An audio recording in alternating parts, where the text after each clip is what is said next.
Welcome back to the podcast. So today we're going to talk about some hard truths. Sometimes people inside the law firm betray the trust of the partners and the clients. They steal money, they hide transactions, and they damage reputations. So I started a video series a couple weeks ago called Trust Betrayed. And over the course of this podcast, we're going to share 3 real cases of fraud and embezzlement that has happened in law firms. We'll talk about how trusted staff or partners used gaps in controls to steal millions.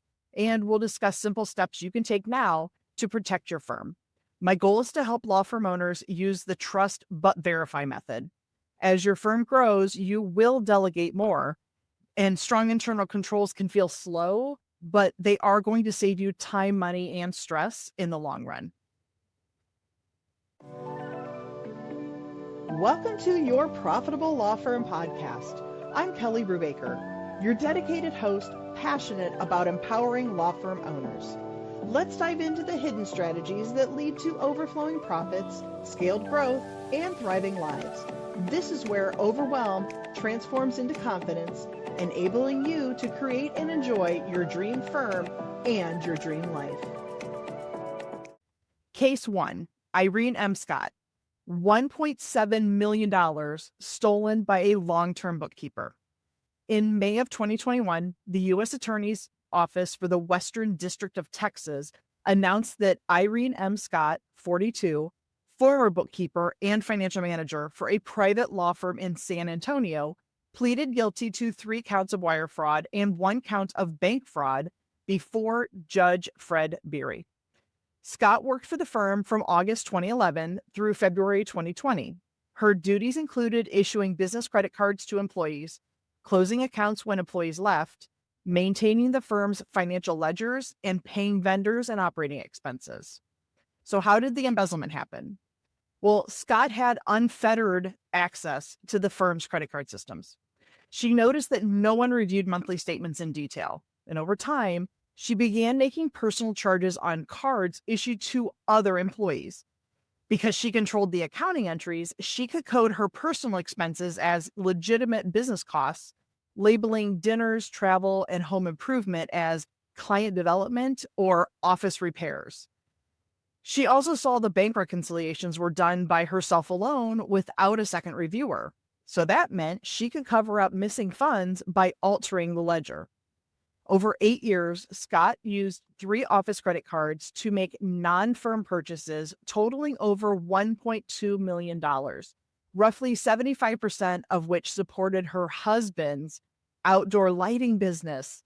She concealed these charges and siphoned a total of $1,696,996 from the firm's operating account. So why did the controls here fail?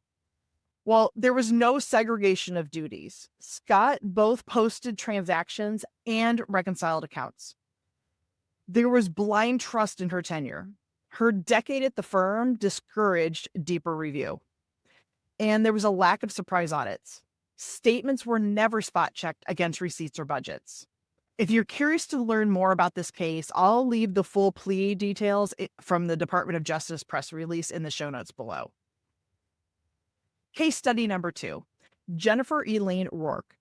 Paralegal embezzles $1.5 million from client trusts.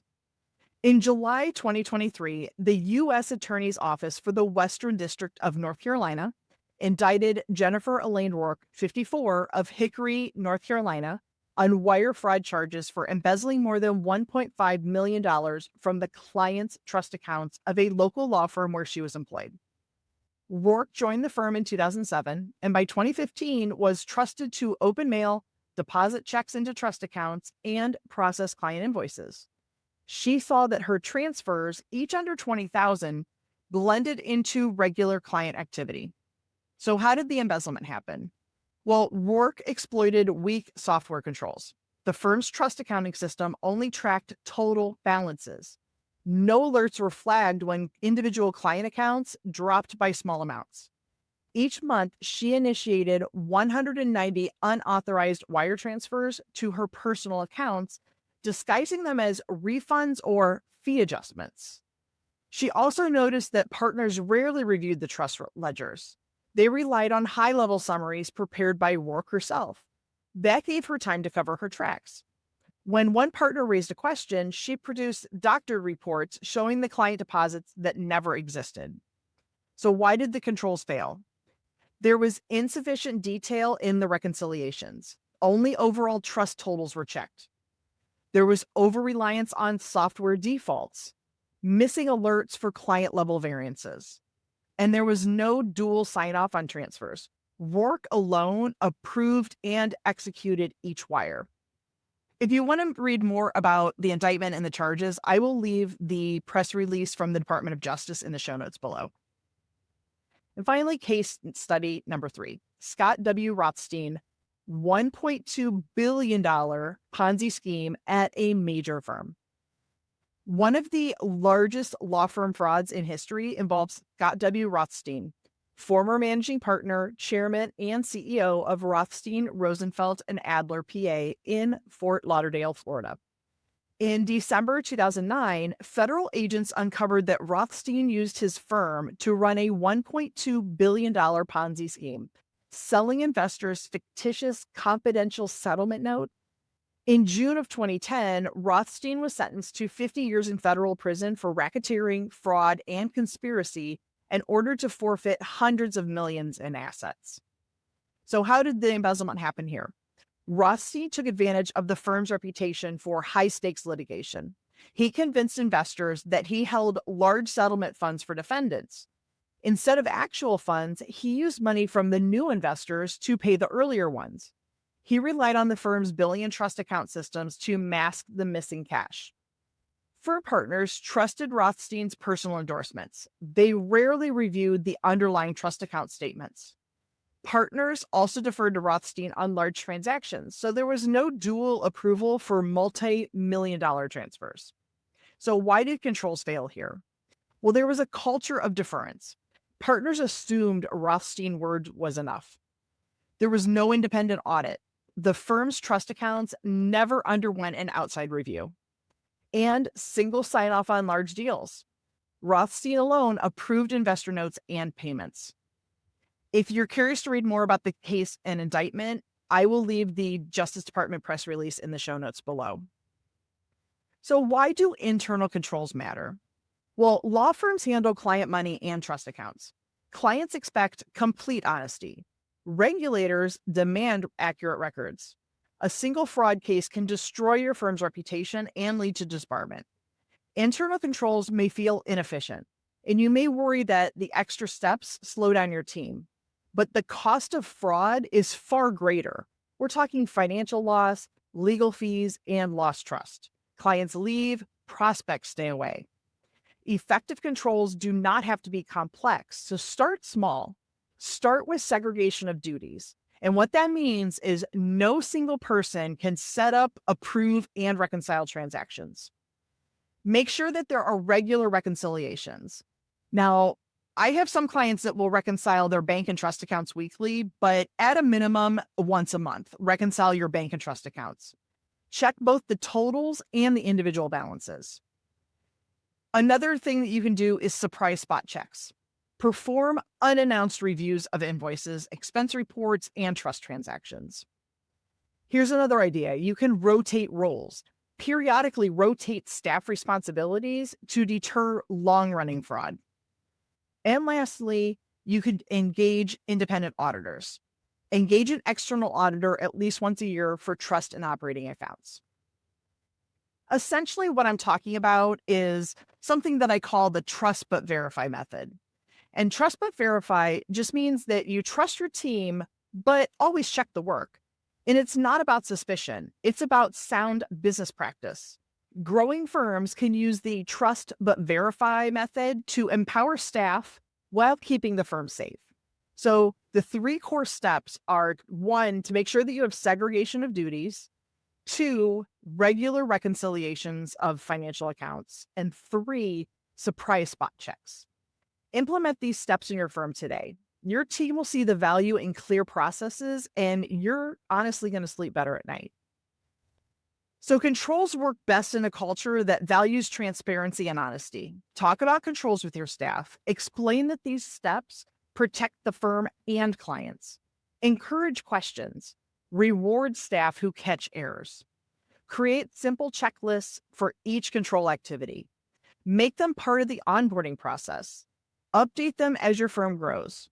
Use your software to automate alerts and reports. So, next steps. Fraud and embezzlement can happen in any firm when trust goes unchecked. By sharing these real stories, I hope that you see the cost of weak control and you begin to take action in your firm. You can map your key financial processes, identify where too much power rests with one person, add in a second reviewer, set up weekly reconciliations, schedule surprise spot checks, and talk openly with your team about why these controls matter.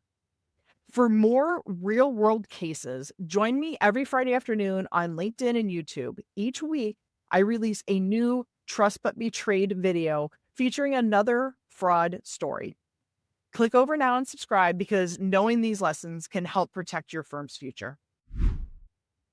Running a successful law firm takes more than legal expertise. It requires financial mastery, strategic planning, and data-driven decision-making. At my accounting firm, Profit Scale Thrive, we specialize in helping law firms achieve lasting profitability by providing tailored financial guidance, optimizing cash flow, and equipping you with the insights needed to scale with confidence. Ready to take your firm's finances to the next level? Join our private community for law firm owners called Your Profitable Law Firm Community. Each month, we dive deep into essential topics about the business side of running a law firm. This is your opportunity to connect with other firm owners, share challenges, and discover proven solutions in a supportive environment. Visit ProfitScaleThrive.com today to join our community and access resources specifically designed for law firm owners just like you. Have a question about today's episode? Drop a comment below. Know of another firm owner struggling with their finances? Share this episode. It might be exactly what they need. Click that subscribe button to get notified when we release new episodes with more practical financial insights for your firm. If you found value in today's discussion, please take a moment to leave a review. Your feedback helps other law firm owners find this content. And remember, profit is something you intentionally plan for in the beginning. It's not a potential bonus at the end of the year. Thanks for listening, and I'll see you inside the Your Profitable Law Firm community.